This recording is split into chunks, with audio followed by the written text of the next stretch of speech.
Hey everybody, No one's in yet. we're gonna wait a few minutes here for people to join. Still trying to figure out if no one's in the room, if when they join, then it starts up for them, or is it just streaming? No, it's just streaming all the time. It's streaming. Yeah, it's going now. People are joining. Great.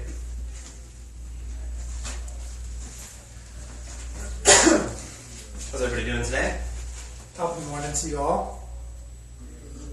We'll be starting in just a few minutes. We're going to let people join in the room, collecting our chi. We've been practicing hard today, carrying a lot of people, a lot of souls out there. So we're going to collect ourselves. We'll be starting shortly. We're here in the bathroom, as you can see.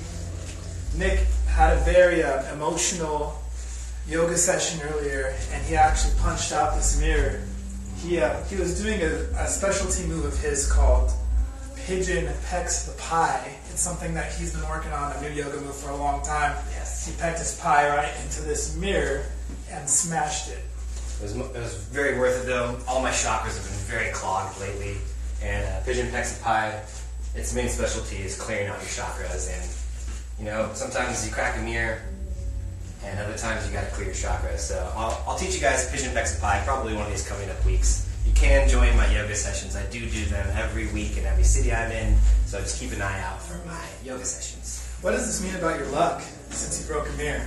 Well, I've heard rumors about that. That's actually a false statement about mirrors, that breaking them doesn't actually bring you bad luck. Each segment, though, is a section of your life, and it shows you something. I could go into depth reading what this actual pattern means about my life, and you know, these are all different souls and men and women that I've loved over the years. But man, that's a story for another generation that can go into it. All right. Well, shall we get started? Let's get started. Cool. It might get a little loud here in a moment. There is a band sound checking downstairs. We are on location here in Austin, Texas. We're at the venue right now. We're in the bathroom doing this video for you guys. Welcome to Life, Love, and Sex with Dr. Rico and Love Guru Nick. I'm Dr. Rico, and I'm a little sad today because the state of California is after me. It's the medical board of the state of California for malpractice. We're going to be okay. I'm hanging in there. We'll talk more about that later, but I'm actually not in California right now. I'm in Texas, so I'm fully certified. Everyone, I can answer all your questions about whatever it is you need. And as you all know, I am Nick Swahili Mahatma Gandhi Masaman Photanagas. I am a tantric love guru.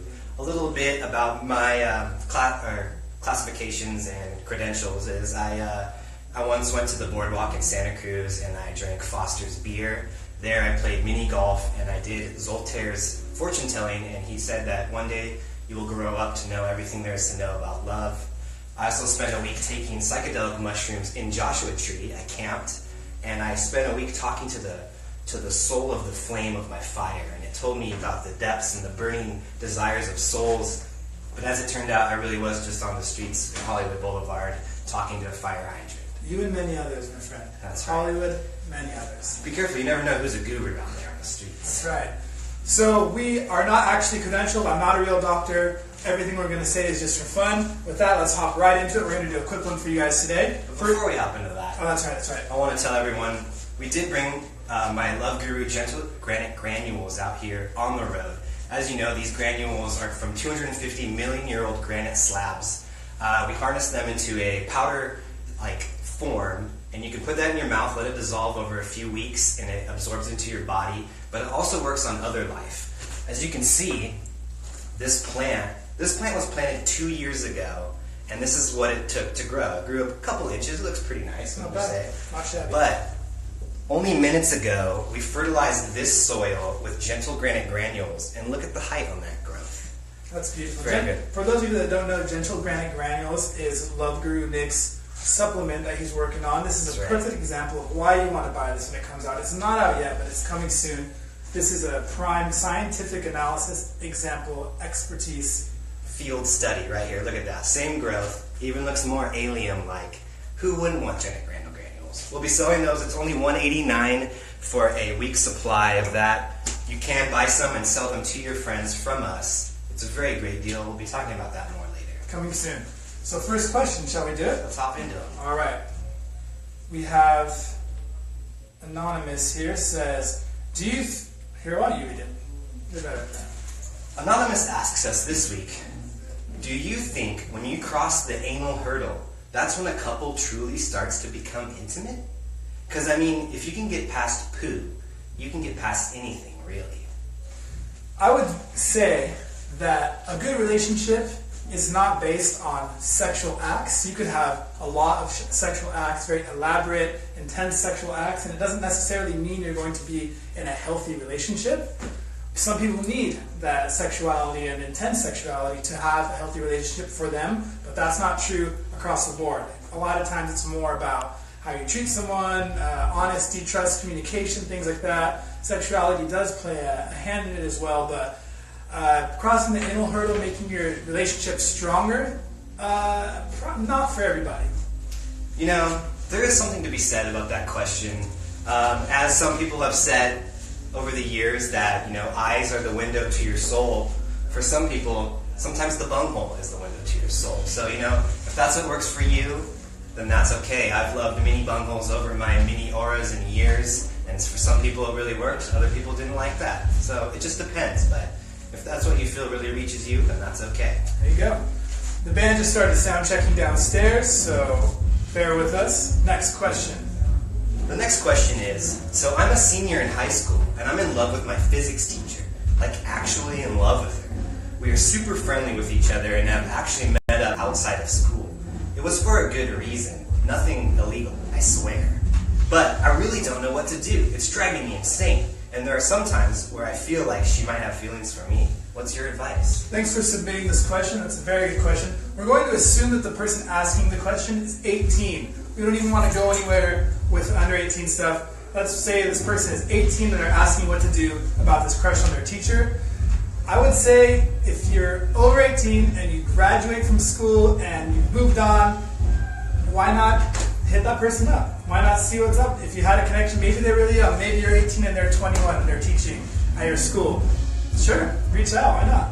Yeah, it's not uncommon for someone where you're in a mentor and maybe a learner capacity that you'll develop feelings for maybe your teacher or a mentor like that. It happens all the time. As love gurus and doctors, our patients often fall in love with us. We develop relationships, we do things with them. But you also have to make sure that it is professional. This is a teacher and a job. You don't want to be sacrificing their career because of something like a crush like that. I would make sure you wait until you're out of school, you're of age and legal, just so everything is safe. And if you really like a person like that, you will wait and make sure everything like that is okay. Beautiful. Should we pull in our guest or should we tell stories of our own?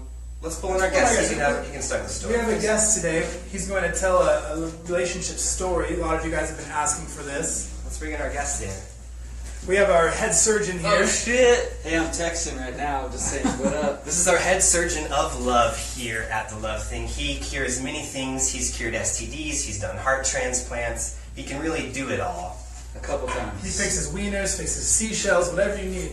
He can do it. What he's going to be, we're going to do a little thing here where we want, a lot of you have asked personal questions about our relationships, things that we've gone through. So we're each going to share with you a little segment about something that we've actually experienced personally. So I think Dr. Travis, I think he's going to talk about his first kiss maybe today. I'm not sure. Dr. Travis. Yeah, so the guys asked me to share something with you all. And I figured it'd be my first kiss, which was really awkward and kind of cool, but awkward. I think I was in 7th grade, maybe. That's young. And I had a... Is it too good? Not at all. So anyway, it was a middle school dance that I had gone to. And I had it in my mind, I was like, I gotta kiss this girl. It's gonna happen. It's inevitable. I think she knew as well. And I was just trying to figure out how to do it. I didn't know how to kiss. I think I even probably went for the old try to kiss my hand thing. Practice the hand. Did you do that? Oh, every day. Draw a little face on it. And so it was, the whole dance went by, and I was nervous the whole time. And we were dancing, I kept on trying to find the right moment to do it. And the last song played, and it was probably Kissed by a Rose by Seal, or something like that. And the DJ was making the lights go all moody and atmospheric. Song ends, we keep dancing, and I didn't do the kiss. And so we're really close, and I remember specifically feeling she had a lot of makeup on, and I was sweaty, so her face stuck to my face. And pulled apart. I was like, I guess I'm not going to do it. I'm not going to do it. And then she turned and she kissed me, and she shoved her tongue so far down my throat. Wow. Yeah. And I just remember being like, oh, this is what a kiss is like. And yeah, it was my first kiss. It was like real French. The rest is history. As you guys, that relates to a question we had last week about like a girl being afraid to make a move. As you see that, a guy doesn't always have to do that. Sometimes a guy can like having a tongue shoved down his throat. Yes. It happens from time to time. It happens from time to time. Awesome. Thank you for Thanks for joining us, Grand We Surgeon appreciate Travis. that. Thank you Travis guys. will probably be on another session, but thank you guys for indulging us. Love you all. I'll do one more here. Cool. We got another story for you guys. So one more story, personal relationship advice that I've had that could maybe be relatable to some of you guys out there is I was once dating a girl. I've been with her for a little bit, and there was a time that came where I knew that the relationship should be over. I felt it in my heart. I was like, this isn't going to work. We're just too different.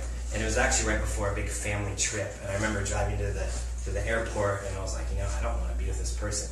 The trip ended up being terrible because I was just playing my Nintendo the whole time. I didn't even hang out. I was a very bad man. It was a bad trip for everyone. But as that could relate to some of you in your past, if you're having feelings of doubt and you think you need to end something, you should. Because I ended up dragging out that relationship way longer than it should. It had ended up hurting us both in the end. So sometimes it's harder to make those decisions, but you need to learn to cut things early because otherwise you could just end up hurting people worse in the end. Absolutely. So I think we're going to go ahead and wrap this one up here. I'll save my story for next time. We'll pull in some of the other guys. Dr. Trav will be back another time as well. We want to have more guests on and interact with more guys from the band. We're on tour right now. Our side project, Night Riots, is on tour. If you go to nightriots.com, we have tickets, all kinds of stuff on there. We are currently in Texas. We're making our way east. The shows have been fantastic so far. We're playing a really long set, like 15 songs or so, 16 songs. It's been super fun. So if you don't have tickets yet, be sure to grab some. We'll be going all the way to New York and then kind of heading back to Chicago and playing. We're ending up last in LA, California, and all that kind of stuff. So really stoked about that. Anything to add, sir? No, that's it. Yeah, you can go ahead to nightriots.com /tour to find where we're going to be, the dates. Right, like Dr. Rico said, we are in Texas. We'll be in Dallas, Houston tomorrow, and making our way east. So thanks for joining us. We'll be seeing you soon. We love you guys.